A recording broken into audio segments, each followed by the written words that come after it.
قال رب اشرح لی صدری ویسر لی امری، اس نے کہا ہے میرے رب میرے لیے میرا سینہ کھول دے اور میرا کام آسان کر دے۔ حدیث میں بھی آتا ہے نبی صلی اللہ علیہ وسلم مشکل وقت میں دعا پڑھتے تھے، اللہم لا سہل الا ما جعلتہ سہلا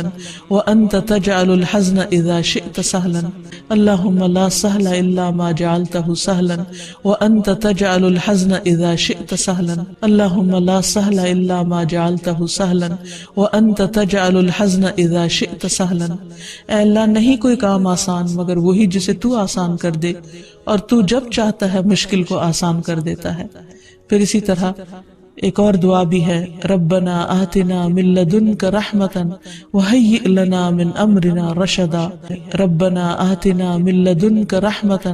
وہیئ لنا من امرنا رشدا، ربنا آتنا من لدنک رحمتا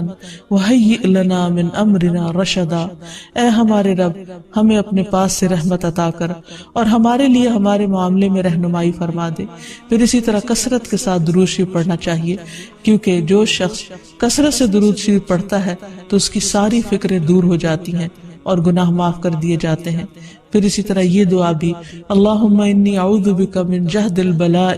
ودرک الشقاء وسوء القضاء وشماتۃ الاعداء، اللہم انی اعوذ بک من جہد البلاء ودرک الشقاء وسوء القضاء وشماتۃ الاعداء، اللہم انی اعوذ بک من جہد البلاء ودرک الشقاء وسوء القضاء وشماتۃ الاعداء۔ اے اللہ میں آپ کی پناہ چاہتا ہوں سخت مشقت، بد نصیبی کے پانے، بری تقدیر اور دشمنوں کے خوش ہونے سے۔ پھر اسی طرح اللہم رحمتک ارجو فلا تکلنی الی نفسی طرفۃ عین واصلح لی شأنی کلہ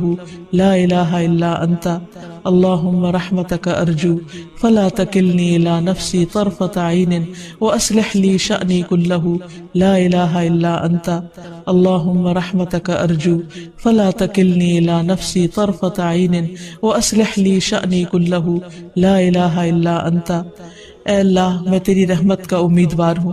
تو مجھے آنکھ جھپکنے تک کے لیے بھی میرے نفس کے حوالے نہ کرنا، میرے سارے معاملات درست فرما دے، تیرے سوا کوئی معبود نہیں۔ پھر اسی طرح عمومی طور پر بھی انسان دنیا اور آخرت کی بھلائیوں کی دعائیں مانگے، ربنا آتنا فی الدنیا حسنۃ